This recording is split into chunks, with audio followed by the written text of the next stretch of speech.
काल शरद पवारांनी कुणाला फोन केला?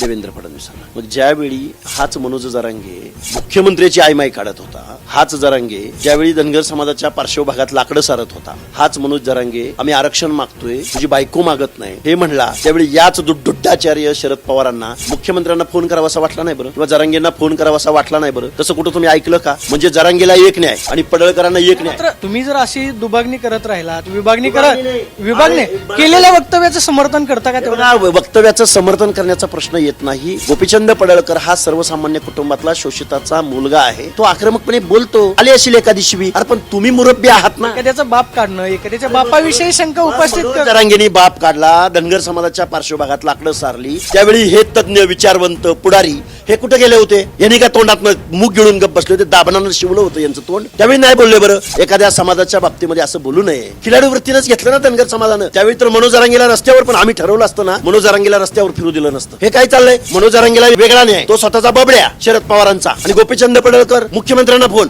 वारे इथं पण सामाजिक दुजा. मुख्यमंत्र्यांनी पडळकरांना सांगितलं ना की आता मुख्यमंत्र्यांनी पण विचार करावा ना. तुमची आयमाई काढली जात होती त्यावेळी तुम्ही कुठे गेला होता? तुम्ही त्यावेळी चकार शब्द बोलला नाही, आणि एका मेंढपाळाच्या पोरानं अगदी रांगड्या भाषेमध्ये बोलला म्हणून तुम्हाला एवढा त्रास पावा.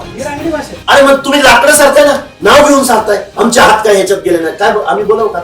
आम्हाला काय म्हणायचंय? हे बघा, एखादा विषय किती ताणावा, खरं तर मुरब्बी माणसाने जबाबदारीने पुढे जायला पाहिजे. एखाद्याने शिवी दिली की तीच धरून बसताय तुम्ही आमच्या 4 पिढ्यांचं समर्थन करताय. अरे तुम्ही जरांगेचं समर्थन केलंच ना. गप्प बसतं म्हणजे समर्थन करणंच आहे ना. गोपीचंद पडळकरांच्या तोंडून काही शब्द गेला, मी त्याचं समर्थन अजिबात करत, पण त्याला वेगळा न्याय आणि जरांगेला वेगळा न्याय हे कुठं बसतं बरं? कुठल्या राजनीतीत बसतं हे? त्यामुळे तुम्ही कुणाच्या कपड्याच्या आत कुणाचं काय आहे? तुम्ही आमच्या 4 पिढ्यांचं शोषण केलं, तुम्ही आमचं प्रतिनिधित्व तयार होऊ दिलं नाही. या प्रश्नाचा वेदना विद्रोह जर कोणाच्या डोक्यात असेल, मी गोपीचंद पडळकरांच्या त्या शब्दाचं समर्थन नाही करत, पण त्याच्या मनामधली जी भडास आहे, का भडास निर्माण होती याचा कधीतरी विचार करावा ना इथल्या व्यवस्थेनं.